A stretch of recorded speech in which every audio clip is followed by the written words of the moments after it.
Narito na ang mga pinakamalalaking balita sa One North Central Luzon ngayong Huwebes. Bolt na may lamang 300,000 pesos tinangay. Insidente sa pool sa CCTV. Binatilyo, patay matapos makuryente sa Dagupan City. Ilang manggahan sa Pangasinan na pinsala ng bagyong Uwan. Presyo ng ilang Noche Buena items hindi nagbago ayon sa DTI. Ilang ham, queso de bola at spaghetti sauce mas mura raw ngayong taon.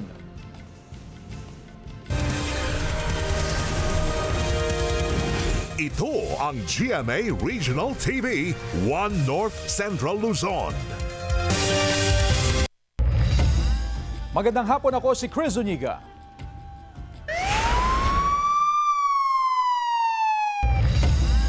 Patay ang 17 anyos na binatilyo matapos makuryente sa yero ng kanilang bahay na may nakasayad na live wire sa Dagupan City. Nakaalerto Sandy Salvacio. Patay ang 17 anyos na si Miko Doria, residente ng barangay Salapingaw, Dagupan City, matapos makuryente sa yero ng kanilang bahay madaling araw kahapon. Nagising daw ang tiyahin ni Miko sa sigawan ng iba nilang kamag-anak, kaya agad din niyang pinuntahan ang pamangkin. Biglang bumaba yung anak ko. Nung pagkababa ng anak ko, hinila niya. Bigla siyang tumapon kasi malakas daw po yung kuryente sa katawan niya. Sumunod yung asawa ko, hinila niya. Napaano rin yung kamay niya. Habang nagpapahinga raw ang biktima, sumandal siya sa yero na lingid sa kanyang kaalaman, grounded pala ng kuryente. Base sa isinagawang assessment ng Dagupan Electric Corporation o DECORP, may sumayad na live wire sa yero na nagsisilbing dingding ng bahay ng biktima at dumaloy sa bahagi kung saan siya nakuryente. Mayroon po bare load side na wire galing po sa kapitbahay ng biktima. Nakadikit doon sa galvanized roofing kit na ginawa nilang wall. Napansin din po kasi natin, ma'am, na yung area po ay they were built closely to each other. Kaya po yung load side wire natin ay dumidikit po siya dun sa galvanized roofing sheet. Wherein yun po yung nag-cause ng pagka-expose ng bare conductor. Dinala pa sa pagamutan ang biktima pero hindi siya nagtagal doon at kalaunay binawian ng buhay. Labis ang pagdadalamhati ng mga kamag-anak sa pagkawala ni Miko. May ulam kayo, wala. Bayin ng pera yung kaya wala kong pera. Pag may 10 piso, bibigay ko sa kanya. Batang-bata pa yun. Nagsasagawa rin ang investigasyon ng pulisya sa insidente. Sandy Salvacio, One North Central Luzon. Nasawi naman ng isang batang lalaki sa Kasibo, Nueva Vizcaya dahil sa bagyong Uwan. Natabunan ng gumuhong lupa ang bahay ng 10 taong gulang na batang lalaki sa barangay Aloy. Na-recover ang katawan ng biktima mula sa putik na pumasok sa nasirang bahay. Nakaligtas naman ang 12 taong gulang na kapatid niya na kasama niyang natutulog nang magka-landslide. Sa Ilagan, Isabela naman, nagsimula ng bumangon ang mga nasalanta ng bagyo. May ilang magsasakang nagbilad ng inaning palay na nabasa sa kasagsagan ng masamang panahon sa pag-asang maisasalba pa ang mga iyon. May ilan namang sinabayan na ng paglilinis ng kanilang bahay ang paghupa ng baha. Hindi pa rin humuhupa ang baha sa ilang paaralan sa Calasiao, Pangasinan. Ang detalye sa report ni CJ Turida.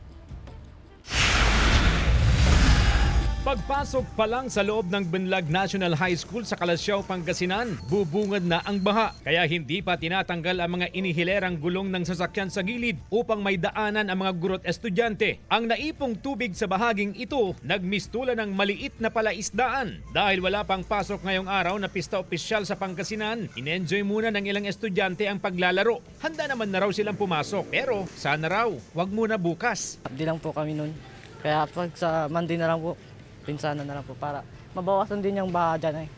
Ang priority po kasi ng DepEd sir ay ang safety and security ng mga guro at siyempre ng ating mga mag-aaral. Mas malala ang baha sa katabing Binlag Central School. Makikita ang lawak ng naipong tubig sa loob ng campus na nagmistula ng River Resort. Matagal na umanong problema ito ng paaralan. Wala kasing labasan ang tubig. Nagtutulungan ang pamunuan ng paaralan, barangay council at lokal na pamahalaan upang masolusyonan ang problema. Patuloy po ang pakikipag-coordinate po natin sa kanila through their district supervisor.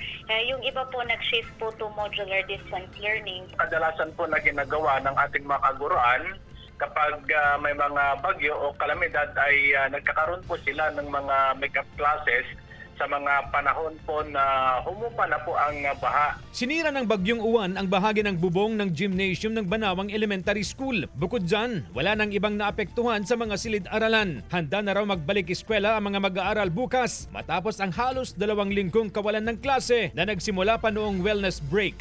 Kasama si Daryl Peralta, CJ Torida, One North Central Luzon. 3 dam sa Luzon ang nagpapakawala ng tubig. Sa ngayon, 1 gate ang nakabukas sa Ambuklao Reservoir sa Benguet at 2 naman sa Binga Reservoir sa parehong probinsya. 2 rin sa Magat Reservoir sa Isabela. Mga mangingisda at fish pen owners sa mga island barangay sa Dagupan City dumadaing ng pagkalugi. Yan ang balitang tinutukan live ni Sandy Salvacio. Sandy? Chris, milyong-milyong pisong halaga ang nasira sa sektor ng agrikultura sa pagtama ng Bagyong Uwan. Kaya naman ang hiling ng mga mangingisda na apektado sa pagtama nito, tulong at assistance mula sa gobyerno. Nangihinayang si Tatay Clarito sa pinsalang dulot ng Bagyong Uwan sa kanilang hanap buhay. Pinaghandaan naman daw nila ang bagyo, pero nagulat sila sa biglaang pagtaas ng antas ng ilog kung saan nakapwesto ang kanilang fish pen. Nakawala ang mga alaga nilang bangus na sana'y aanihin ngayong buwan. Ay, kung yung damage po ang tatamin, matindi po. Kasi karamihan, halos lahat lumubog at saka natumba. Kaya nagsilabasan. Isa lang si Tatay Clarito sa mga nagmamay-ari ng fish pen sa mga island barangay sa Dagupan City. Sa barangay Salapingaw pa lang, libo-libong fish grower na ang apektado. Batay sa ulat ng Salapingaw Barangay Council, umaabot sa mahigit 1,500 ang bilang ng mga fish cage owners dito sa nasabing barangay. Karamihan sa kanila, milyon na ang pagkaluging natamo ng tumama ang Bagyong Uwan. Low moral. Para kasi nga wala na, nanghihinayang kasi wala nang mapakain sa loob ng fish pen. Loging-logi, lalo na po yung mga namumuhunan na maraming fish pen, 1 milyon po. Nananawagan ng tulong ang mga apektadong fish grower. Nagsasagawa na raw ng assessment at validation ang lokal na pamahalaan. Bawat fisheries, yung mga na-damage, yung mga nakawalang isda, dapat i-record namin para may pasa sa national. Para at least pag may sigurado may bigay ang national dyan, makakatulong din sa aming mga mangingisda. Tiwala ang sinag na magpapaabot ng tulong ang gobyerno sa mga apektadong fish farmers. Tanong natin sa Department of Agriculture kung may allocation for fishery, no? Kasi so far naka-allocate yung sa rice farmers. Chris, sa ating paglilibot dito sa Magsaysay Fish Market ay napansin natin na wala pa namang gaanong paggalaw sa presyo ng mga isda. Sa nakausap din natin na ilang mga nagbebenta ay sapat pa naman daw yung supply ng isda at meron pa rin pong oversupply ng bangus. Ngayong araw nga ay nasa 100 to 170 pesos ang kada kilo ng bangus. Galunggong ay nasa 220 pesos per kilo, tilapia na nasa 100 to 120 pesos per kilo, sari-saring mga isda na nasa 150 pesos per kilo, sapatero na nasa 120 pesos per kilo, yellowfin na nasa 160 pesos to 240 pesos per kilo at tamban na nasa 80 pesos per kilo. Sa pakikipag-usap natin, Chris, sa ilang mga nagbebenta ay aminado naman sila na ngayong araw medyo matumal pa raw yung bentahan dito sa pabilihan. Inaasahan naman nila na sa mga susunod na araw kung naka-recover na rin po itong mga kababayan natin sa pagdaan ng Bagyong Uwan ay babalik na rin yung sigla ng bentahan dito sa Magsaysay Fish Market. Chris? Maraming salamat, Sandy Salvacio.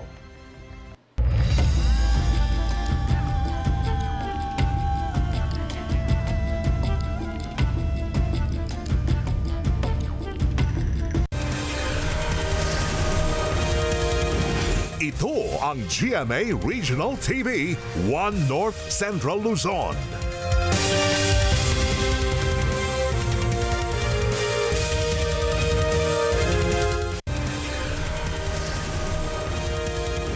Ito ang GMA Regional TV 1 North Central Luzon.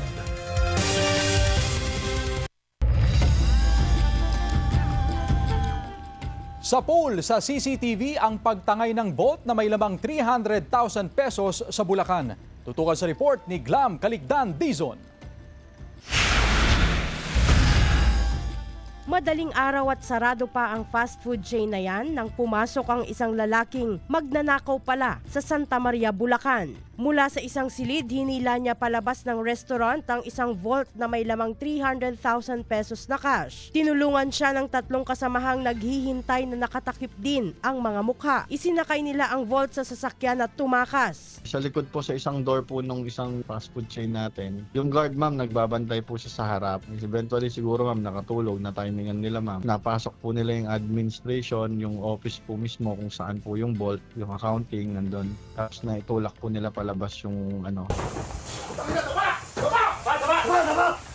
Natunto ng pulisya ang getaway vehicle at hideout ng grupo sa Caloocan. Doon naaresto ang 2 sa mga sospek. Natagpuan naman sa NLEX ang ninakaw na vault na itinapon matapos limasin. Bago sila makarating doon sa mismong hideout kung saan namin sila natunton, sa biyahe pa lang ma'am, natunton namin na tinapon na nila kagad yung bolt. Kumbaga sa sasakyan pa lang, nabuksan na po yung bolt, nakuha na po yung pera at itinapon na po dun sa kahabaan ng NLEX ng San Simon exit. Aminado ang mga nahuling sospek sa krimen sa nagawa nila dahil sa pangangailangan. Tinutugis pa ang 2 nilang kasamahan. Glam Calicdan Dizon, 1 North Central Luzon. Arestado naman ang 42 anyos na ginang sa isinagawang anti-illegal drugs operation sa kanyang bahay sa Barangay San Miguel, Talavera, Nueva Ecija, bandang alas 6 ng hapon noong Lunes. Ayon sa pulisya, kabilang ang sospek sa listahan ng mga high-value individual. Bukod sa isang sachet na nabili na nagpanggap na buyer sa sospek, na-recover din sa kanya ang 10 pakete ng shabu at 1,000 pesos na marked money. Tinatayang nasa 60 grams ng shabu ang nakumpiska na nagkakahalaga ng 408,000 pesos. Kasalukuyang nakapiit ngayon sa Talavera Police Station ng sospek at sinampahan na ng kasong paglabag sa Republic Act 9165 o Comprehensive Dangerous Drugs Act of 2002. Wala pang pahayag ang sospek.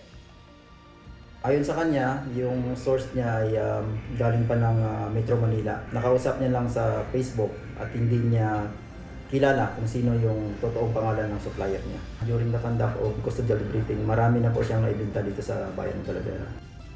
Ayon sa kanya, yung tinatayang 60 million pesos na halaga ng pinsala sa mga manggahan sa Kalasyaw, Pangasinan ang naitala. Narito ang report. Mga nabuwal na puno ng mangga, kung hindi man natumba, mga nabaling sanga at sumadsad na sa lupa. Ito ang tumambad sa GMA Regional TV 1 North Central Luzon News Team nang puntahan namin ang isang manggahan sa Barangay Nagsaing, Kalasyaw, Pangasinan.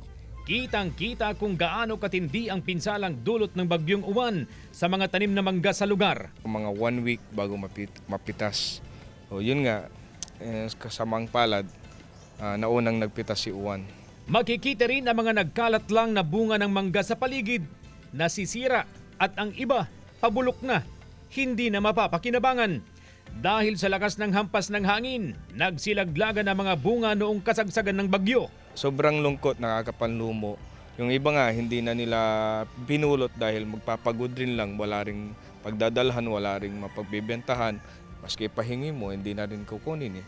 Nasa 60 milyong piso ang halaga ng pinsala ng bagyong uwan sa mga manggahan sa bayan.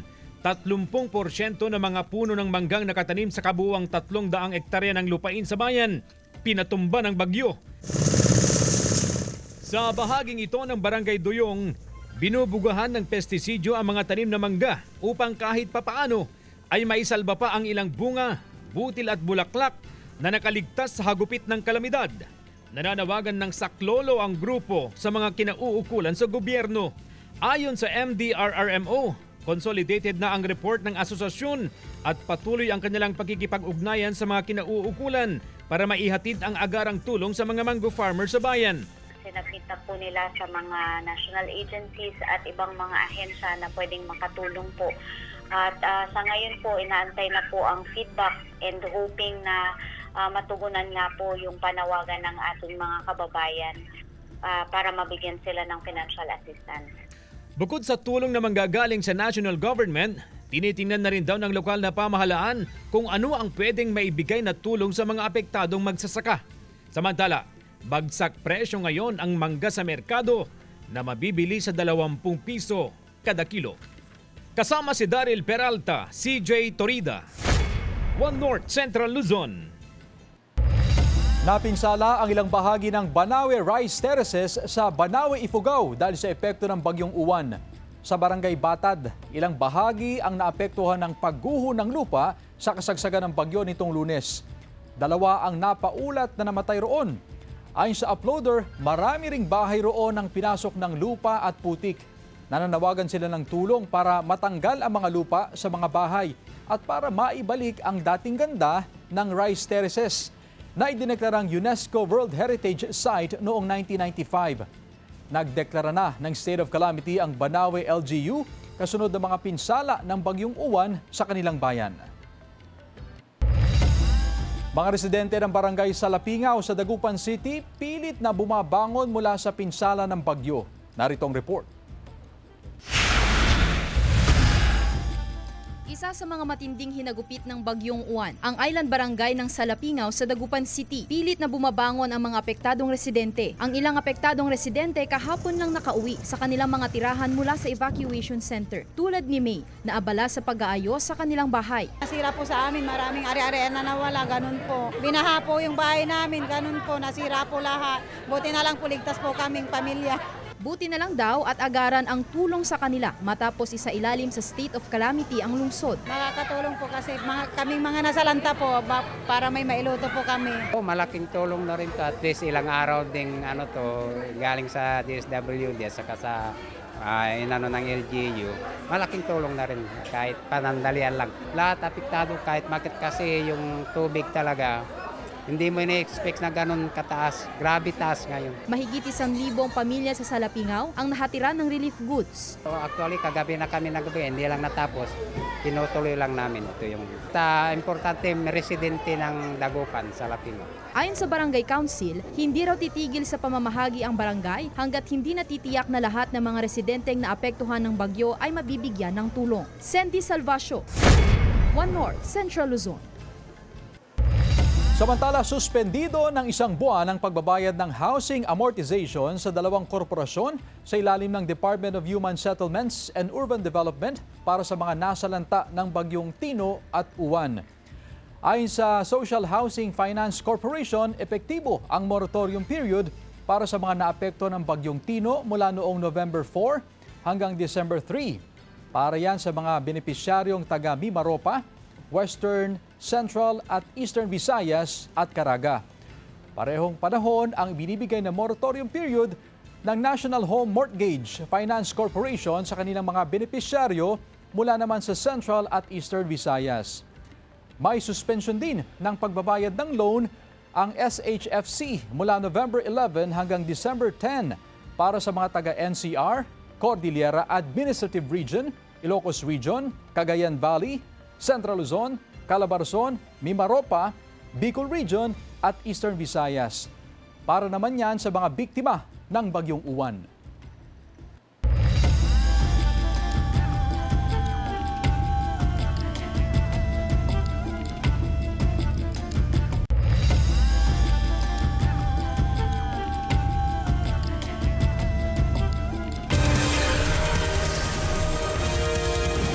Ito ang GMA Regional TV, One North Central Luzon.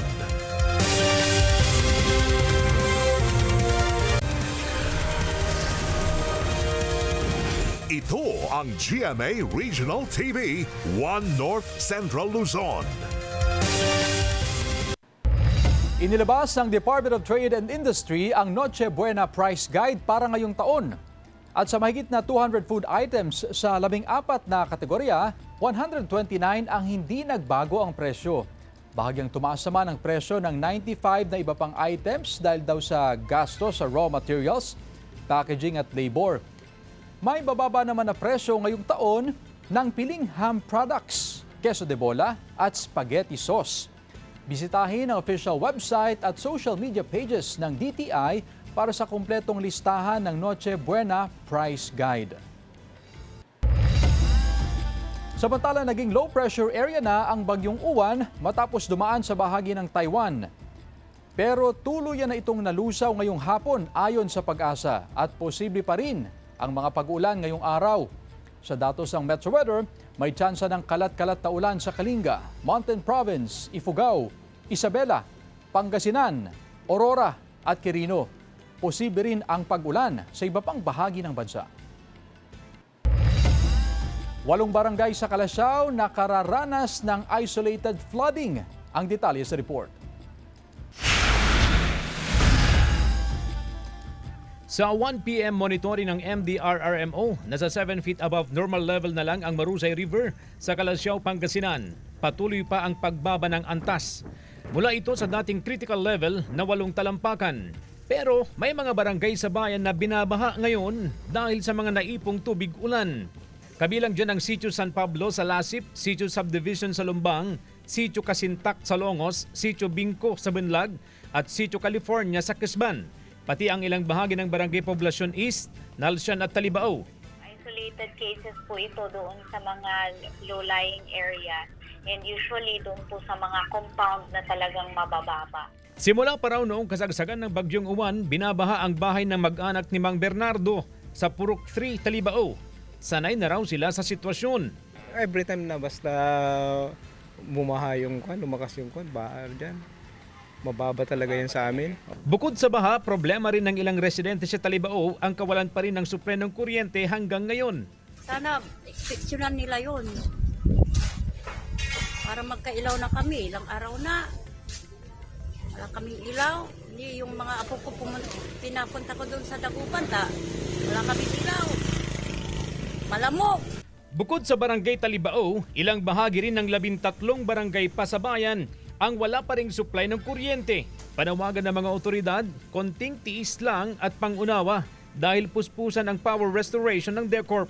Patuloy po ang pakikipag-coordinate po ng lokal na pamahalaan sa DECORP para matugunan po lahat po ng inyong mga hinaing. Nauna nang inihayag ng DECORP na top priority nila ang maibalik ang supply ng kuryente sa mga apektadong lugar. Kasama si Daryl Peralta, CJ Torida, One North Central Luzon. Pinangunahan ng lokal na pamahalaan ng Basista, Pangasinan ang wreath-laying ceremony sa harap ng bantayog ni dating Speaker Eugenio Perez kaninang umaga. Masayang ginunita ang ika-129 birth anniversary ng kanilang kababayan na naging kauna-unahang Pangasinenseng Speaker of the House of Representatives noong 1946 hanggang 1953. Si Eugenio Padlan Perez ay kilalang mambabatas at ipinanganak noong November 13, 1896 sa Barangay Obong, Basista, Pangasinan na dati ay bahagi ng San Carlos City. Tinagurian siyang ama ng Dagupan dahil naging lungsod ang Dagupan dahil sa Republic Act No. 170 na nilikha ni Speaker Perez at nilagdaan ng nooy Pangulo na si Manuel Rojas noong 1947. Sa Barangay Obong, makikitang nakatayo pa rin ang bahay kung saan isinilang si Perez. Hihingi raw ang lokal na pamahalaan ng pahintulot sa pamilya na ayusin ang bahay at dito ilalagay ang mga memorabilia ng dating speaker.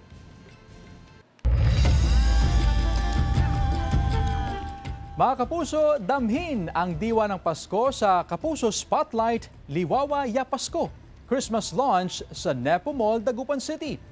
Maghahatid ng liwanag at saya ang sparkle artists na sila Naya Ambi, TJ Marquez, Jerry Gonzalez at Rita Daniela.